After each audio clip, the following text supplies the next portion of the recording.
Hi friends, ಎಲ್ಲರಿಗೂ ನಮಸ್ಕಾರ. ನಿರ್ಮಲಾ ಚಾನಲ್ಗೆ ಸ್ವಾಗತ. ಬನ್ನಿ, ಇವತ್ತು ನಾನು ನಿಮಗೆ ಬ್ಲಡ್ ಪ್ಲೇಟ್ಲೆಟ್ಸ್ ಕಡಿಮೆ ಆಗಿದ್ದರೆ ಯಾವ ರೀತಿ ಜಾಸ್ತಿ ಮಾಡ್ಕೊಳ್ಳೋದು ಅನ್ನೋದನ್ನು ತೋರಿಸ್ಕೊಡ್ತೀನಿ.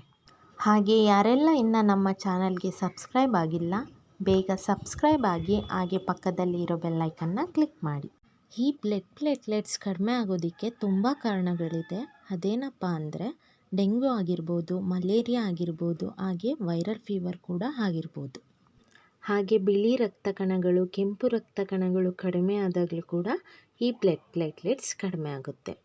ಹಾಗಾಗಿ ನಾನು ತೋರಿಸೋ ಕಷಾಯನ 1 ವಾರ ತಗೊಂಡ್ರೆ ಸಾಕು, 100% ಬ್ಲಡ್ ಪ್ಲೇಟ್ಲೆಟ್ಸ್ ಜಾಸ್ತಿ ಆಗುತ್ತೆ. ಬನ್ನಿ ಇವಾಗ ಕಷಾಯ ಹೇಗೆ ಮಾಡೋದು ಅಂತ ತೋರಿಸ್ಕೊಡ್ತೀನಿ. ಮೊದಲಿಗೆ ನಾನಿಲ್ಲಿ ಪಪಾಯ ಎಲೆ ತೊಗೊಂಡಿದ್ದೀನಿ. ಒಂದು 5ರಿಂದ 6 ತೊಗೊಂಡ್ರೆ ಸಾಕು. ಅದನ್ನು ಚೆನ್ನಾಗಿ ತೊಳೆದುಬಿಟ್ಟು ನಾನಿಲ್ಲಿ ಒಂದು ಮಿಕ್ಸಿ ಜಾರಿಗೆ ಹಾಕ್ಕೊಳ್ತಾ ಇದ್ದೀನಿ. ನಂತರ ನಾನು ಇದಕ್ಕೆ ಸ್ವಲ್ಪ ನೀರು ಕೂಡ ಸೇರಿಸ್ತಾ ಇದ್ದೀನಿ. ನಂತರ ನಾನು ಈ ಥರ ನುಣ್ಣಗೆ ರುಬ್ಕೊಂಡಿದ್ದೀನಿ.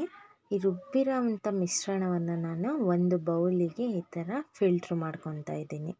ನೋಡಿ, ಫಿಲ್ಟ್ರ್ ಮಾಡಿ ಇಟ್ಕೊಂಡಿರೋವಂಥ ಕಷಾಯನ ನೀವು 1 ವಾರ ಕುಡಿದ್ರೆ ಸಾಕು, ನಿಮ್ಮ ದೇಹದಲ್ಲಿ ಬ್ಲಡ್ ಪ್ಲೇಟ್ಲೆಟ್ಸು ಜಾಸ್ತಿ ಆಗುತ್ತೆ. ನೋಡಿದ್ರಲ್ಲ ಫ್ರೆಂಡ್ಸ್, ಎಷ್ಟು ಈಸಿಯಾಗಿ ಮನೆಯಲ್ಲೇ ಕಷಾಯವನ್ನು ಮಾಡ್ಕೋಬಹುದು ಅಂತ. ಈ ವಿಡಿಯೋ ನಿಮಗೆ ಇಷ್ಟವಾಗಿದ್ದರೆ ಲೈಕ್ ಮಾಡಿ, ಶೇರ್ ಮಾಡಿ ಹಾಗೂ ಸಬ್ಸ್ಕ್ರೈಬ್ ಆಗೋದನ್ನು ಮರಿಬೇಡಿ. Thank you all.